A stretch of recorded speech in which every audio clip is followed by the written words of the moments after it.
Okay, Investing is Exceptional podcast. Thank you for listening to another guest, another podcast episode here. We have a very exciting guest, and truly he exudes positivity. I've been following this guy for a while on LinkedIn. I've liked what he does. I like his story. He's kind of a renaissance man. He's done all kinds of cool stuff. He's living in Europe with his family, from the States. Very educated, very well spoken. I mean, all kinds of so many things. I'm just I love Billy, and Billy, thank you for jumping on a podcast here with us and sharing all the deep knowledge you have, as you know, and sharing the wisdom from your life. Johnny, man, I'm really looking forward to a great conversation and sharing the things that I've been able to do. I don't know if I'll be able to live up to that whole Renaissance man thing. That's like you put a lot of pressure on me, man. I don't know. We may have to stop now. I love having people, guests like yourself on that I can learn from. That I'm trying to get my LinkedIn presence and learn how to speak myself, and I see all these people that have done this so well, and it's a challenge for me every day to better myself, better my how I come across and the message that I communicate and all these things. So folks like yourself, with whether you know it or not, challenge people like myself, and an emerging fund manager starting in the newer in the space, to get constantly get better and improve all these soft habits, as well as the technical habits too. But no, that's an awesome thing too, to have someone like yourself finally join us. Okay, so we'll jump into it. Can you give us Pleasure. give us? I know you probably have done this probably hundreds of times, Billy, but just for our audience, for people that haven't seen or heard you, please share where you've come from and how you got there, and some background. Sure, man. So I guess one of the very first things I would say, Johnny, is I appreciate all the kind words and things like that. And yeah, I mean, we all start where we start, right? And one of the things I would like to know as you're starting, or not, I don't want to know, but I want to share with your audience is that you are putting this together because you want to add so much value, and you are adding value to your entire audience. And so one of the things I would ask of the audience, and I know I just got here, but listen, if you haven't already, take just a couple seconds to leave Johnny an honest written review as well as a rating. It's something that's very helpful, and it's also something that's going to allow him to attract more and more guests that will give you exactly what it is you need. So if you haven't done that already, just take a couple seconds to do that. It won't take that long at all. So, but with that stated, Johnny, the one thing I would say is, I guess what I've learned in my life when I started in life is I never thought that I would be where I am today. Because originally from Columbus, Ohio, in the U.S., as you mentioned before, I'm the product of two parents who didn't have a formal college education, so they didn't feel like they were educated per se, although they had lots and lots of street smarts, and they had this strong desire to make sure that my brother and sister and I had really great access to education. And that was the thing that really drove them. And so by the time I was 12, we'd actually lived in 3 different states. We lived in Ohio, we lived in Colorado, and eventually moved to Texas. And one of the things that happened as we moved from place to place is we typically moved like at the end of every year because my parents struggled financially, and Yes. when the lease was up, it was time to move on to the next place and things like that. Like my family had to make really difficult decisions, and I watched that financial stress between my parents. Now, we always had food on the table, so it was nothing like that, but it's when you watch your parents month after month after month after month struggle, it leaves something with you. And even to this day, there are notions of scarcity mindset that I have to fight against, and I'm sure we'll talk about some of that. Yes. But by the time I was 12, I mentioned 3 states, probably moved a number of different times. My parents also started having some marital problems. They separated, they got back together, they separated a little bit, and then they get back together, and then eventually they separated, and we left actually Texas, and we went back to Ohio. My dad stayed in Texas. Eventually they reconciled again, and then they got back together, and eventually they divorced. And so constantly seeing this, the kind of things that were happening in the house, and the strife and the stress, and at the same time really being pushed to continue to be the best version of ourselves, me and my brother and our sister, and always getting good grades and studying hard because I knew education was the way, was the path forward. And because I got that positive reinforcement, because I was a typical A student, right? I did what I was supposed to do. I got the good grades, and when I got those good grades, it just made me feel good, and I kept Yes. doing more and more and more of that. And eventually went to college in Ohio, was there. The thing that happened as an A student, I was always used to getting the positive reinforcement because I studied hard. And so I had a dream job because I went to school at Miami of Ohio, which is in the southwest of Ohio, excuse me.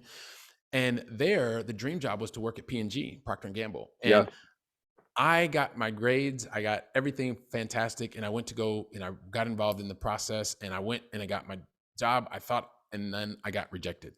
And so I got rejected from the process, and that was a really huge problem for me because I wasn't used to not getting the validation because I was an A student. Yeah, man. So But fortunately, we have this psyche that's set up that over years. So you work hard and you have this work hard reward, work hard reward. I mean, like that's all you know, right? And then you get yeah, I into the mean, real world. it was a self fulfilling prophecy because I would work hard, I would get the good grades, I would work hard, I would get the good grades. But this time, it didn't work that way. And so what happened is I ended up leaving the next year. I went and got another degree. In that fifth year, I went overseas and I went to Spain. I did a study abroad. I ended up going back. And this time I came back, I had languages, I had international experience, and I was going to get a second degree. And I went to enroll once again in the process for a job at P&G. And I was absolutely positive I was going to get it. And first round, out. So I got rejected twice. That was really, really tough for me. At the same time, those two rejection points, the thing that happened was I had a really good friend of mine who was from Missouri, and he told me about these people that worked and traveled around the world. Well, long story short, I ended up applying for a role. There were about 6,000 people that applied for the role. I was one of 26. But what it did, Johnny, is it provided me, after this rejection, life didn't end because I Yeah, had an opportunity in 5 years to work and travel throughout some 58 different countries. And that single experience completely changed my life. Going from something that was the most dejecting thing that I'd ever felt, being rejected not once, but twice, to now being able to travel around the world.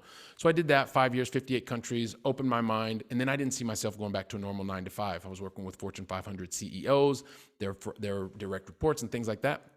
So I actually stopped and I did a 1 year sabbatical, and I was accepted at university in Paris. So I went to the Sorbonne where I was there. I went to learn about French language and culture.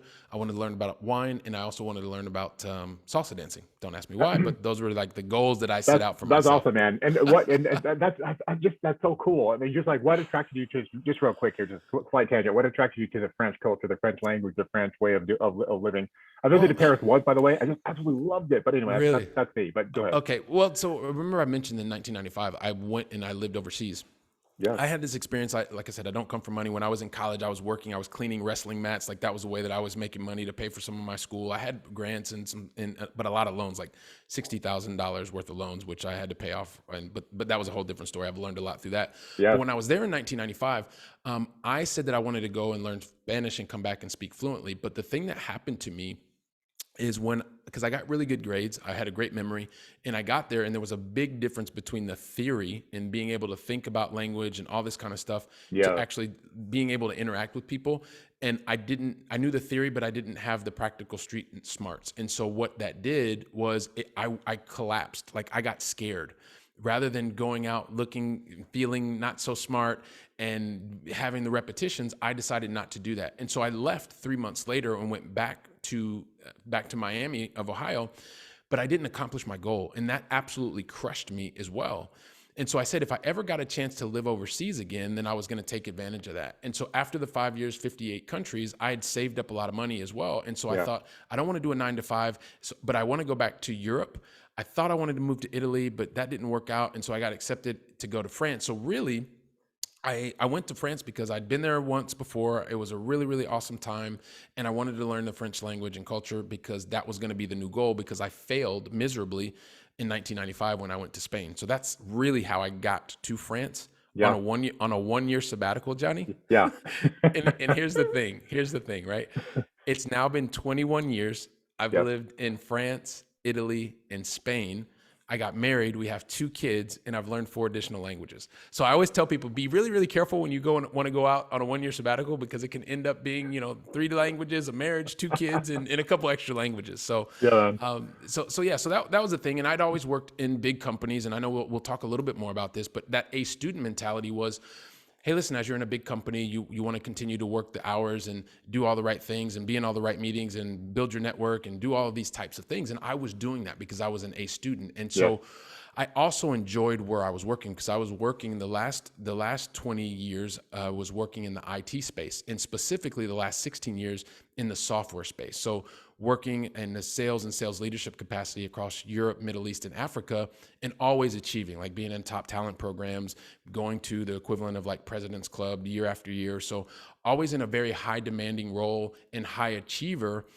And the thing is, like, I really enjoyed it. And there are a couple things that happened in life that really helped me to decide that it was time to do something else. But I'm a big fan of the corporate experience because I think it can provide you with lots and lots of positive access to learning, access to really smart people, different industries, and things like that. So, but I'm Let sure me we can just dig jump into in there that. with one comment. Yeah, One thing that yeah. I've learned the last handful of years, Billy, is I started out as a in general contracting, and then I went back to school and worked on became a mechanical engineer and got my master's and some other things. And so I after when I was just in outside the kind of the academic space and the corporate space, like people like they just kind of get handed those jobs. Then I learned that's really naive of me and ignorant. And I learned that like the people that are at the CEO, the top level, they've really oftentimes they're really dedicated, high quality people, and they've spent a lot of time and effort to get there and learn and all those kinds of things. So I really have a deep appreciation and admiration, and they're kind of dovetails with what you're saying there about you enjoy the space and you think corporate culture has a lot to offer. Yes, there's a lot of negative, but also there's a lot of positive too. So I just wanted to add that to your kind of your perspective or your comments. I appreciate that. So that's so good, man. So yeah, so I mean, so many things. So then you kind of tease the audience a bit. So yes, after all this, I mean, a lot of success. You're a grade A student, and whatever kind of you put your mind to, you succeed at. And I see there in your profile, you spent a lot of time with SAP, which is that the tech thing. Spent a lot of time in SAP. Depending on what side of that you're on, it's a beautiful platform, but also quite a bear to work with. As a manufacturing and a process engineer, working with that system is a very complicated and it can be really challenging. And you're always hunting down the local expert, the local person that knows all the different tricks in SAP. So I'll Yeah, just add that we to always the said audience. we always said it was extremely robust and was able to do anything that you needed. I can second that. So now kind of now we're I mean, obviously your story is so fascinating. So we'll pivot Sure. hard to kind of the capital real estate space, Sure. which we could just keep chatting as well. But now Absolutely. you kind of saw inklings of like you've had the success, but then you kind of saw some glimpses like maybe there's more, maybe there's something else I need as I look at starting a family or working alongside your family and larger goals. Then give us kind of that bridge from this corporate life to seeing another view and then actually taking action and stepping into that space. Yeah, it's interesting the way that you describe that because that's very similar. I start recognizing different principles and different patterns that have manifest themselves throughout my life and in other people's lives as well. But specifically, one of the things that happened, and we started talking about it before, when you're an A student, you do certain work and you get the result and the reinforcement when you get an A. And so the same type of thing, you go out, you get the good job, you get the good grades, and then once you start, you move up the ladder because that's what you do. You start to understand and learn the game. And that's what I did, right? And I did that for a really long time. And as I said, I really, truly enjoyed it. But the thing that happened was when I started, because I don't come from a family that had money, both, like I said, both blue collar, worked two jobs most of the time. And when I got out of college, and I mentioned I had like $60,000 worth of debt strapped Yeah, on me, right? And yeah, this is a while ago, and so I knew what I used to think, Johnny, that I used to think that investing was actually what most people called savings, and what that meant was if at the end of the month you had money in your account, then you were investing because that's what I saw. And yeah, so when I realized the difference between actually savings and investing, then I realized, okay, well, I was saving right after college. I was paying off my student loans, and that was the big thing. I had a great opportunity. I got to live with my aunt for a while, and so that helped me to really pay down a lot of the loans that I had. But what happened was I'd really given the control of my financial life, specifically the retirement, to someone else because absolutely. yeah, because somebody came in and they were like, "Hey, listen, you got a 401k plan. This is retirement, and you got this. And when you go over this level, then you can do it in an IRA." And so I was like, "Okay, cool. A student. This is what they're telling me. That's what I'm going to do." Okay. I didn't have anybody around me that I could talk to these things about. I felt Yeah, very, man. very uncomfortable. Yeah, My parents didn't know. and that just to contrast this piece, this is what I would call just for balance is the kind of the dark side of corporate culture. They like here it is on the platter. Like this is what everybody does. Get with the program. This is the smart people. We have a match. We have blah blah blah. All these different things. Just do this. And Yeah, so I and love that insight that you have there. Like you didn't even know what actual investing meant. Like, what does that even mean? Like, oh, it's mm, saving stuff, and here's a retirement plan. Like, you're like, yeah, okay, exactly. I mean, yeah, I mean, it was just like, oh, hang on a second, this is absolutely amazing. Or better yet, my concept of investing was just very different from everybody else's, or at least the people that I was around. Because I also have to remember, Johnny, the family that I grew up with was also very different than the people that I went to college with, because my parents never even went to college. Most of my yes, family didn't go to college. And so I started living in these different worlds that I wasn't even aware of. And so then as it relates to money, that was just a whole different culture. So when I was investing and I saw the money that was going into the account and on this statement, and I felt really, really rich, like I was making a lot of money. And then the 2000.com bubble happened. And so I got really freaked out because I saw the value on the portfolio go down, and I was going over and asking, I was like, hey, what's going on? And the financial advisor was like, oh, don't worry, it's just, we're going to continue the DCA. And once everything is good, you'll be fine. And I was like, well, DCA, what is that? He's like, dollar cost averaging. I was like, okay, well, what's that? And he's like, well, it's kind of like putting the same amount of money in every 2 weeks. And just eventually it's, when it goes up, it's buying less. When it goes down, you're buying more. So over the long haul, it's going to work out. And so the thing that happened was, it was absolutely right. Like, because that's what happened. And actually a couple years later, like 5 years, yeah, about 5, 6 years later, like I was even better than I had been previously when I started investing. But okay, then yeah, 2008 happened. And when 2008 happened, Johnny, my world got rocked. And so it was a matter of losing 33% of the value of my portfolio. And I was like, hang on a second. This is like, I don't come from money. This happened to me in 2000. Is this happening to me again in 2008? And it's pretty significant. And one of the things that my parents, although they didn't have the college education, they always said, look, if something happens once, it's shame on the person that pulled the wool over your eyes. If it happens twice, it's shame on you for not having seen it come the second time. right, And so the answer to your question is, that was the point that I decided, hey, listen, I need to go out and I need to start to take control of my life, my financial life, in my own hands. And just coincidentally, I had happened to be back in the States, and I saw this little purple book that was on the stand at my dad and stepmom's place, and it was called Rich Dad Poor Dad. And I picked it up and started reading it. It seemed pretty interesting. Then I put it down. And that was kind of, I saw it and I just remember seeing it, and I was like, wow, that seemed pretty interesting, but I didn't get into the book. Well, a couple of years later, I actually picked up, or maybe it was a year later, I picked up the book again, and this time I brought it back to Spain with me. yeah, And when I read through the book, it was amazing. Like, I devoured it, and then I went and I bought the series of books, and I started watching videos on YouTube. I started listening to podcasts, and theoretically, I was like a ninja. Like, nobody could tell me anything. I knew all the different formulas, all of these things. But what I realized is that I just stayed in a state of learning, yes, and yes, I kept doing what I was doing. And the thing is, at this point, I was I'd been married, or was a young father. We had 2 children at this point, and and the thing that I always wanted to do, Johnny, and I know you can relate a lot to this, is being a good father was something that is very important to me. yes, And the man, thing that I yeah, wanted to make sure that I was around and I was present. And even though I worked a lot, it was no big deal, because I was still around and I was doing the things that were important on the weekends. We traveled and all these things were great. And all that changed when my son, we have 2, and our oldest son turned 3. And the night before his 3rd birthday, I didn't sleep very well. I actually got up really, really early the next morning, but I got up the next morning for a reason. It was because I wanted to wake up my wife and our youngest son, because I wanted to have us wake up early. And it's probably about 5:45 in the morning, something like that. And we went, and I got in the shower, I got out of the shower and stuff, and got ready for work. And then we woke up our 3-year-old. And the reason for that was because I was leaving. I had right, to leave because I had a business meeting in Frankfurt that whole day and that evening and the next day.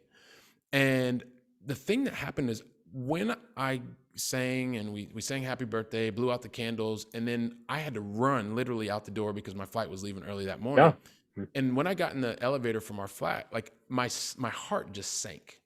And I started not feeling well, not literally, but like mentally not well. And I was at the airport and I was on the plane, because that day I was in a business meeting all day, and that night, when something that was super important for me, which is actually being there with my family, my right, son, my sons, my wife, and our in-laws, while they're blowing out the candles that evening, I was sitting in a business meeting dinner with other friends from work. And so I just didn't feel really good about that, because that was, being in those kinds of moments was something that was important to me. And that was the moment that I went from the theory to saying, okay, I'm this theoretical master of all these things in real estate, to actually sitting down and writing down my plan. And it was about 6 months or 8 months later, sorry, that I bought my very first duplex while I was living in Spain. Actually, my wife and I, we were in Cairo, Egypt, the day that we closed on a property that was back on the East Coast of the United States. So I also had that transition from Amazing. theoretical to actually doing things. So Yeah. sorry Do you about that. think? I know it may be a little bit long-winded, No, but that's. I mean,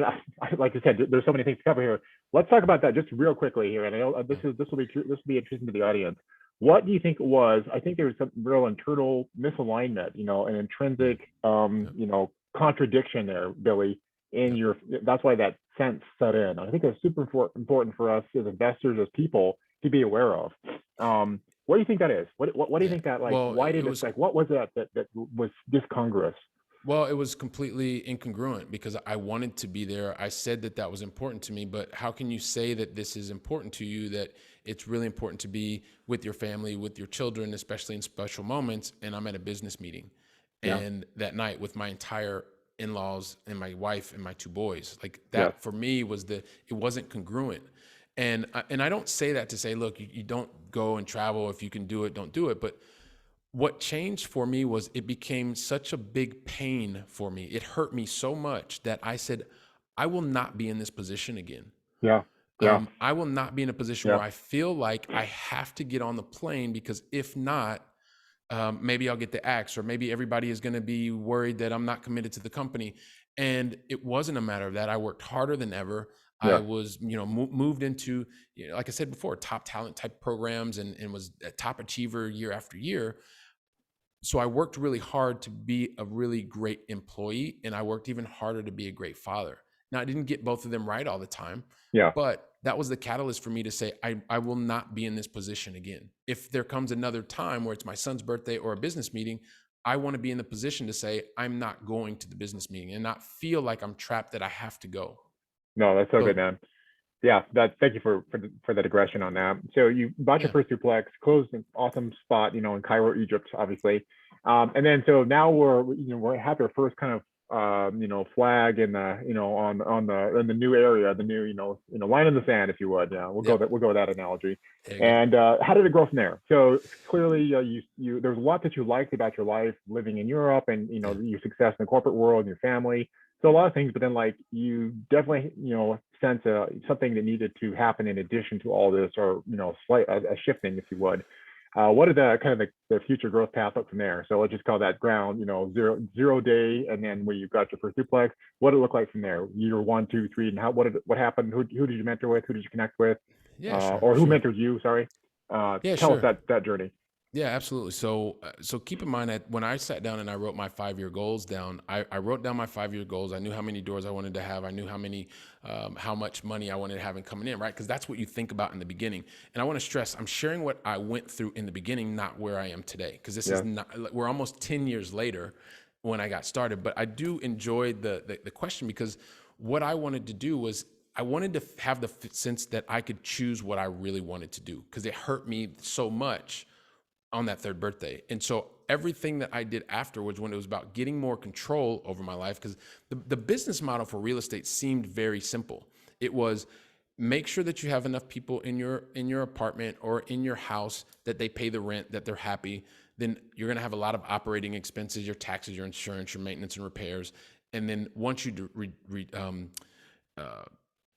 subtract that, sorry, I get 5 languages in my head sometimes. I get a little bit stop. I wanted to say something in Spanish.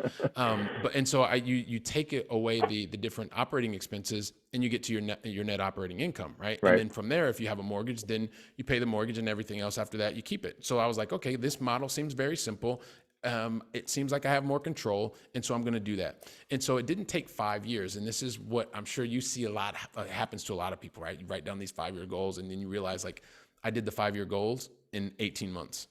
And I was like, okay, hang on a second. Wait a second. This doesn't work. But once you start moving and you take action, and you start to take action on imperfect information, and I am a recovering perfectionist, so it's not Yeah. easy for me to take action on things when I didn't have the right information. But I have learned that ultimately speed wins. And so if you're an A student and you are going to make a decision, and you make that decision, instead of having 100% of the information, if you Right. make it on 70% of the information, Yeah. you're probably going to be okay. Oh, And if you're, that's such a and good if, tip, man. Such a good tip. and if you're wrong, you're probably going to course correct. So Yeah. things will be okay. Right. Yeah. And that's a process that I've gone through, right? Once again, it's where I started. It's not where I am today. So in 18 months, was able to accomplish the 10-year goal. But what happened is there was such a positive experience that of the income that was coming in. I realized I didn't have a lot of systems in place because remember, I'm living in Barcelona, Spain, and all of my properties are back in the United States. They're in New Right. Jersey at this point in time. And so things were breaking, things weren't there. I realized I didn't have systems in place. So I was struggling to kind of figure that out. I'm a young father, remember, and I'm a top achiever at the office. And eventually I had to stop. And so I decided it was time to invest in myself. So I went out, I got a paid mentor, and that really helped me to start saying, okay, look, you've got to put process here. You've got to actually put some methodology to what you're doing. You can't just pick a property because your family lives nearby. Like that's not the best way to go about Yeah. protecting the downside of an investment. So I started learning from that. I invested in myself with the coach. And one of the things that came from that result was after about a year and a half working together, I had a mobile home park. So now I had these small multifamily properties that were in my portfolio, and I'm doing all this actively, right? So Yeah. I'm a full-time employee. I didn't know at the time, but I was well beyond an accredited investor. And I didn't realize that, hey, listen, I don't have to do all of this work. Yeah. So I had these small multifamilies, the mobile home park is there. I get the mentor. And then I had the mentor already, but then I found out that I was an accredited investor. And so as I started realizing that I had access to these very unique type of opportunities, I also then came across an investment as a passive investor for the very first time in ATM machines. Yeah. I bet you're kind of excited. I bet you're kind of excited to alight upon that. Like you're like, Well, holy no, smokes! Like what is what is this? so Johnny, so here was the whole thought process, right? I was like, hang on a second, I'm over here doing this, and I know that things are working really well, but I'm also spending a lot of time. I was learning. I needed control, so it worked for me. But at the same time, I was like, hang on a second, you mean I can actually give somebody else $200,000-$300,000 and they will do all the work? I will get some of the benefit, but they're actually making me get closer to my goals, my dreams by Yeah. managing the asset. Yeah. So once I found out about that, then I was like, oh, hang on a second. I'm over here in my day job. I really liked my day job. I Yeah. was really good at it, and I was extremely well compensated for it. So I was like, I'm going to keep doing this over here. And so then I invested in ATM machines. Then there were larger multifamily opportunities. So I invested like in 250 some odd unit apartment complex. Then there was a development opportunity for a hotel that was with Hilton. So I invested there. But the thing that also kept happening is I was a full-time employee in a very high demanding, high profile type of role. Yeah. And so when I started investing in real estate, one of the things that was happening was I was investing and it was, everything's super tax efficient and this is great and awesome. And I was putting more and more money over in that direction. But then one of the things that happened also too, over time, as a high paid employee, I started recognizing something on my yearly income statement or my yearly taxes, that I had these like literally hundreds of thousands of dollars that were in this thing called passive losses. And I didn't understand what it was. And I was like, Yeah. well, what is this? Yeah. And so it was a couple years later that I kept seeing it go up, and I eventually was like, I need to talk to my accountant because I don't really understand this. I was doing this, doing that. And what it ended up being was I understood that there were two different kind of buckets that you play in. And so although I was enjoying it, and I still love to this day, like I'm a huge fan of real estate because it helped open my mind and it helps to do so many things because it's extremely tax efficient. But I was still paying like 40+% in taxes on my active income. Yeah. Because as an employee, that's what you do. And unless you're, you have to be a very specific kind of thing in the real estate space in order to be able to take advantage of these things.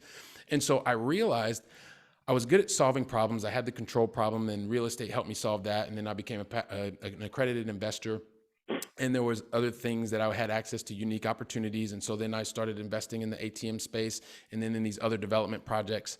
And then I realized that there was a way, because I then started asking other questions like, okay, well, look, this is just the reality. These are passive losses. I can't do anything about this. But what would it look like in my life if I could actually access some of those funds so that I could actually use them, maybe redeploy them, Right. and maybe potentially stop paying 40+% on income tax. And so as I realized, I was meeting new people, right? Real estate opened this door for me.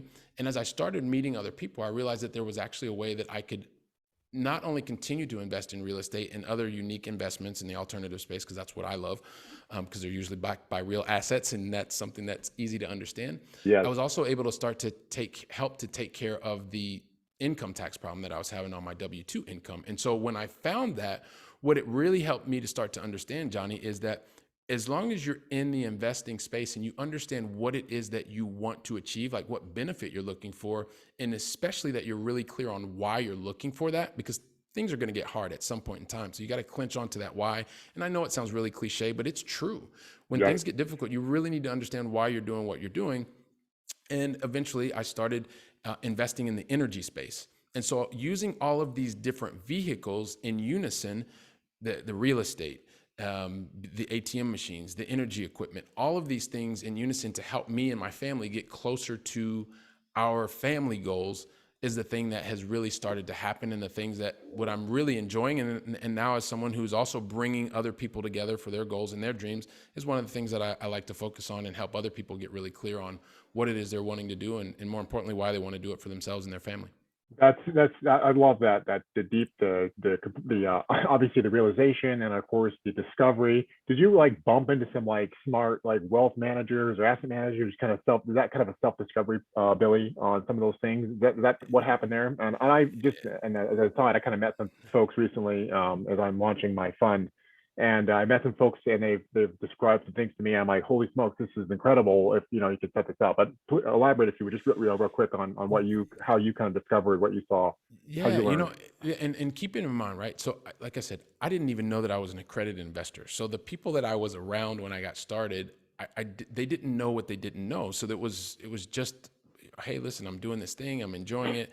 And then once I started to not only invest in myself, but also started to meet other people that were also on this path of growing and learning and sharing, that's when I started finding out about the other things. Like, hey, look, you're Billy, you're somebody who's an accredited investor because of the amount of money that you make. Oh, okay, Right. cool. I didn't know that. And so when I find that out, then I go look it up and I'm finding information and I'm learning new things and I'm asking people that I know, and I'm like, hey, listen, explain a little bit of this. Or I would ask certain questions, but then I also felt really, sometimes I feel kind of stupid because I was like, well, hang on a second. The other people that are accredited investors, they seem to know all this stuff already. Right, man. And you get Yeah. this kind of like inferiority complex. And then you Right. realize, well, look, man, you don't know what you don't know. And if you have access to someone, then ask the question. What the worst thing would be is to have the question and not ask it. And so That's just so through good, this man. kind of, yeah, through the Yeah. trial and error and meeting other people and being inquisitive and just being open to what their responses were and not going in with any preconceived notions, I've learned so much and new different opportunities, which is also why I say, and I love the way that you think about it, just investing is, in general, there's so many different vehicles to get you to the destination that you want. The important part is, what is the destination and why do you want to get there? And also, how quickly do you want to get there?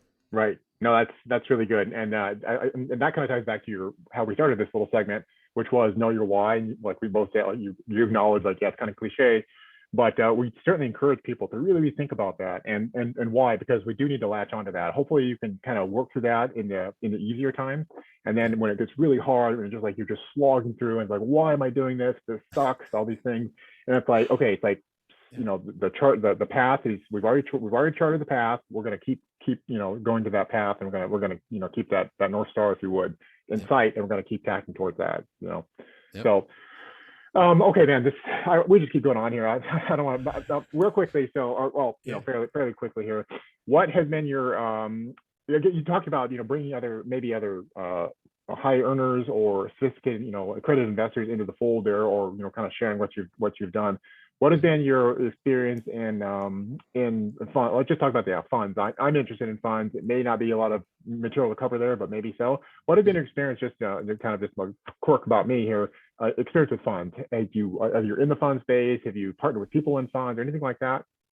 Yeah, a couple of things. And maybe I made an assumption, I shouldn't have done that, but just to help people understand, if you don't know what the accredited investor is, there are kind of really three criteria. One is taking a test, and that's something that's been that's been new in the last couple of years. I think it's Series 7, Series 82. Don't quote me on that, but you can find that. That's one way Yep. for the theoretical knowledge.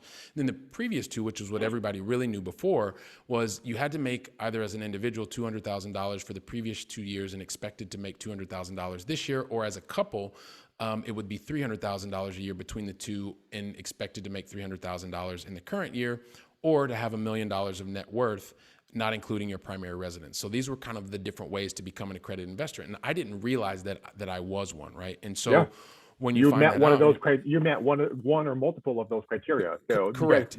audience, Yeah. look it up. Look it up. Yeah. What are the criteria for an accredited investor? And you can find out for yourself and see if you might qualify. That's it. That's exactly it. And so when you understand this, you get access to it. And so from the fund, I've had experience from funds, both on the as an investor, so investing into a fund, Yes. and the purpose of the fund was to go out and purchase ATM machines and place them and have the management of those funds. So for me, it was really pretty clear in Yeah. terms of what the end game was, being able to make sure that also tied into what I was looking for and why I was looking for it from an investment perspective. And so it was something that pretty much made sense to me. And then I also too, nowadays, because of one of the things that my company does is we have a fund as well. And so we focus on helping accredited investors in the energy space. And so being able to, having seen it first as a limited partner, someone who is investing with others, and then also now being able to put together a fund. Yeah, It's a also limited something partner. that is, Limited partner. Just that's basically the only risk. There's many ways to describe that, but you're basically coming in, and the only risk you don't have any legal risk. You just have your capital risk. So any money that you put in, that's the limited is limited. Limited liability. So you don't. That's the only risk you have. You're not legally responsible for the debt or the asset or some other things. So it's pretty safe. Yes, you can lose your capital if the deal goes south, but that's where due diligence vetting comes into it. But anyway, please yeah, continue, definitely. Billy. No, definitely. I know, and I hope you're okay with me just adding this one thing. So even though we're talking about this, as Johnny was saying, like it's really important. Even though Johnny is talking about it and I'm talking about it, like you need to take these concepts because we're talking about examples, and you need to talk to your tax professionals, your legal professionals, to see how these concepts will actually apply to your situation. Like neither one of the two of us, or I'll speak for myself, we're not advisors Yeah, in any absolutely. capacity. So Yes. No here. Not here either. Not. I don't have not a CPA. Not a tax yeah, accountant. Not attorney. So all those things no, that you just said. Same here. So yes. yeah, But anyway, so we're just having a good conversation, and we're just sharing information, what we've seen. So yeah, what's exactly, happening here. But please exactly. continue.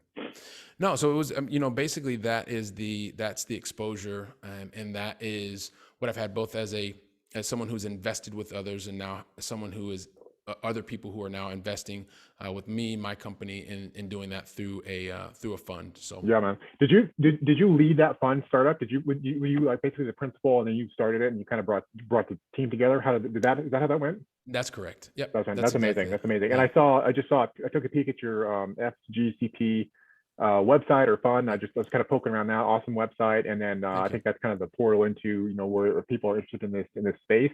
And Yep. well, and as we wrap up here, we'll give you a chance to give your shout out and Sure, your man. podcast and all the literature, the materials you have, the content you have. And of course, this exciting new space or newer space is your fund. So Yep. all those things are amazing. Were you intrigued with the energy space? And I love the energy space, by the way, Billy. From a reliability perspective, from a self-sustaining perspective, obviously, we don't want to pollute any more than we have to, but also the energy is key to every first world, second world, third world countries' survival and how they grow through those stages. What intrigued you about the energy space? Obviously, you saw the potential there as you kind of were introduced about what motivated you so strongly you actually started a fund within that space. Yeah, so a couple things happen, right? And normally when you're just going through life and you have no exposure, you're not aware of what's happening. And Again, that's a so theme that keeps popping up here. Like, you're smart. I'm reasonably smart, not as smart as you, but like these things that you just never were like, you never were exposed to it all. You just simply have no idea that it's out there or that it yeah. exists. Yeah, and so this is the part exactly. So and unless you're exposed to something, then how are you going to know about it? I wasn't exposed. Like I said, I didn't grow up in a family where people were talking about different commodities and we're talking about all different, like we didn't even talk about real estate because my Yeah, parents were talking about how do we get to the end of the month, yeah, right? And so those were the types of conversations that were happening, and it wasn't until I actually went because I was getting involved. I was really wanting to know more about because I heard people talking about gold. And so I wanted to understand where gold was as an investment vehicle, only to find out that it was really kind of a different vehicle, but that it had its overall place in someone's portfolio. right. And I decided once again to invest in myself in relationships. And I flew and I went to the New Orleans Investment Conference.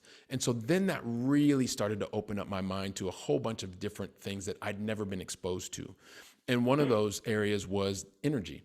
Yeah. And so as I started to learn more and more about energy, it's first of all, it intrigued me because when I thought about energy, I always think about, or I used to think about, I think about it very differently now, right? But I used to think about this as We got old Billy and your we got car. new Billy. So Yeah, yeah. exactly. Well, I always say what it is really we have little Billy and we have, Oh, well, I not like so little that. Billy. That's hilarious and very so true. I Right. love Yeah, that. I love that. exactly. So the energy space, it took on this new one. I was exposed to it. I found out about it because of where I was at that point in my life, because once again, as an accredited investor who was paying 40+% in taxes, when I started recognizing what energy was, and then I heard that there were very specific tax benefits, especially for someone like me who loved real estate. And at the same time, I was still paying all these taxes. I was like, wait, hang on a second. We can combine these two things. And then along the education process, because in my mind, Johnny, Yeah. I always equated energy with my car moving from point A to point B, right? Right. And so that was energy for me. But then what I started realizing is energy, it's really a lot of things in the production of energy. And so if you just think about where you are, you think about the computer that is in front of you, you think about the camera that is with us, you think about the paint that's on your walls. Like most of this specifically, right? A lot of these come from, these are byproducts of a lot of the natural resources that we have. And so then I started recognizing like, okay, hang on a second. This is actually, energy is affecting us in so many different ways. They don't always have to be ways that are really super polarizing. I know that people can get they can be a very polemic kind of topic, Yes. but energy is all around us. Like energy is what makes the world move. It is part of our real estate. It is part of everything. And so when I started realizing that, wait, hang on a second, energy is everything and everything is energy. And for someone like me who was tired of paying a whole bunch of taxes, there Yeah. were also some very specific tax benefits for my W-2 income. And I was like, wow, listen to this. This actually feels and sounds really interesting. And so then I went down the whole rabbit hole. And that's how I really started finding out more about energy. Now, of course, I'm not an expert in the area, but I do know that what we're doing helps a very specific person solve a very specific problem while they can also contribute to making things better and cleaner in the way that we're doing it. So Absolutely, man. I mean, so yeah. that's I mean, kind of where it started. that energy thing is, I'm huge proponent of energy. You know, I love the space. I love the space. You know, as a mechanical engineer, I Oh yeah, see, you right. know, the demand for it, and then of course the application. And I mean, we could do an entire, like, we could talk all day. Literally, I'd love to talk all day on this stuff, but obviously we can't. Well, let's do But it. anyway, so that's kind of thank you for explaining that. Thank you for kind of like getting into the weeds on what that was. And I just love Yeah, sure. there's so many things to take apart there. And because you're smart, again, you were able to kind of put these different pieces together and say, this is something that for a person like yourself in this somewhat specific circumstance of, accredited investor, a good job, and these other things. This could be a wonderful tool for me to actually get to where I want to go, which is my financial goals and my personal and family goals. All these things can come together, and then you had the initiative, of course, to launch a fund, and maybe I presume offer that to other folks similar to you, or perhaps similar to you, Yeah. as a product that you could also use. Mm-hmm. Is that a Yeah. true statement? Yeah, Yeah. yeah, that's exactly it. I mean, that is exactly it. You've talked about it. And I guess the thing that I would say is once you realize where you want to go, what is that destination? It's how quickly do you want to get there? Yeah. And so I kind of use the example, like I live in Barcelona, right? If I wanted to get to North Dakota, well, I kind of have a couple of options. I can leave my house, I can get on a motorcycle and go to the train station, take the train from here to Lisbon. From there, I could either go on a boat or go on a train. And then from there, I can either get in a car and drive forever. Or I can get to any of the coastal cities and take another flight. That's one option. Or I could just fly directly from here to there. Like, so it depends on what it is that you want to do, how quickly you want to get to your Yeah. destination, and also how comfortable you are with the different vehicles. Yeah. And so So when you start to understand that, if you don't like flying and that's too risky, that then like maybe more scooters are in your path, huh? yeah, exactly. Or you may be on the QE2 going across the Queen Elizabeth II, going across the from the Atlantic Ocean, and it may take you, I don't know, 2 months. But if Yeah. that's what you want to do, then that's what you should do. And that's the other part about that I love, Johnny, is when you're working with other people and understanding each individual person's goal, their dream, the destination that they want to get to, and you understand how comfortable they are with certain vehicles, you can help them to say, hey, look, I think this will be a great vehicle for you. Or say, you know what? If you don't like flights, there's no way you're going to get there in the next 12 hours. It's literally going to take you to get to the destination 7 months. Yeah, It's, man. but just to be very open and honest with people, and also make it a two-way street. So Right. Well, man, we've considered a little more time than I told we would, and so we'll wrap it up there. It's been a fantastic conversation. Thank you for sharing. I do always like to give the guests an opportunity to share their passion projects, the content that they've created or are currently creating, and any other thing you just want to boost or share. yeah, I guess the thing that I would say is, and we kind of talked about it earlier, you mentioned the podcast, but I would say for a lot of people that are similar to the way that I grew up, especially if you're someone who you're in a position where you feel like you can't really talk to a lot of people around you. You're already taking the first step because you're here, you're watching, you're listening to Johnny constantly. That's a great first step. Continue to take action. Don't do like I did and get in this theoretical loop where I was becoming a master of the theory for 3.5 years. And it actually took me missing my son's birthday to go, oh, hang on a second, let me test some of this stuff. When you are a person who is in a big corporate role, you're there for a reason, probably because you're very good at what you do. You don't get every answer right during the day, but when you make a decision and you start moving in that direction, then you pivot if you realize it wasn't the right direction. It's no different here. The only difference is in your 9 to 5, you are working on a KPI that is going to reset at the end of the year. When you're working on your life outside of that, you're actually working on the life that you're building for yourself, your family, and your loved ones. So it's okay to make a decision on imperfect information. I've started to learn how to do that. It's one of the things that really accelerated my ability to not have to go back ever to work in a corporate role. It took me 9.5 years. Hopefully it's going to take you a lot less than that, because you're going to make different decisions. You're not going to try to get everything perfect like I was trying to do in the very beginning, because you realize that nothing is going to be perfect ever. Right. It's And about, then once you make the decision, how do you learning, course correct? yeah, and then of course, like you said, hopefully the journey doesn't take us 9.5, nearly 10 years. The reason that might not happen, we hope, is because we're talking to people like yourself, and you're sharing the knowledge, and like you don't have to go through that entire journey, difficult journey yourself. Perhaps you can learn from the wisdom of others like Billy here, and save yourself, shave off, you know, X amount of years. Yeah. Yeah. Yeah, that's the goal. And yeah, I mean, but aside from that, I mean, the things you mentioned before, and I know you mentioned it already, but one of the things we're really helping accredited investors, specifically those who are having challenges with their W-2, their earned income. If that happens to be you want to find out more about some of the things we talked about, you can go to our website. It's firstgencp.com/invest. You can find out things there. Like I said, firstgencp.com/invest. Obviously, I have a podcast, the Going Long podcast with Billy Keels. Johnny, we're going to see you there very soon. So everybody will get a chance to listen to the things that you're doing. And I think from there, I love LinkedIn as well. You talked about that earlier. I think I'm the only Billy Keels in Barcelona, Spain. So when you reach out, just let me know that you heard Johnny and I speaking here, and would love to have a conversation. And Johnny, I really do appreciate you providing the opportunity for me to share just a little bit of my story with you and your audience. Thank you very much. Thank you, man.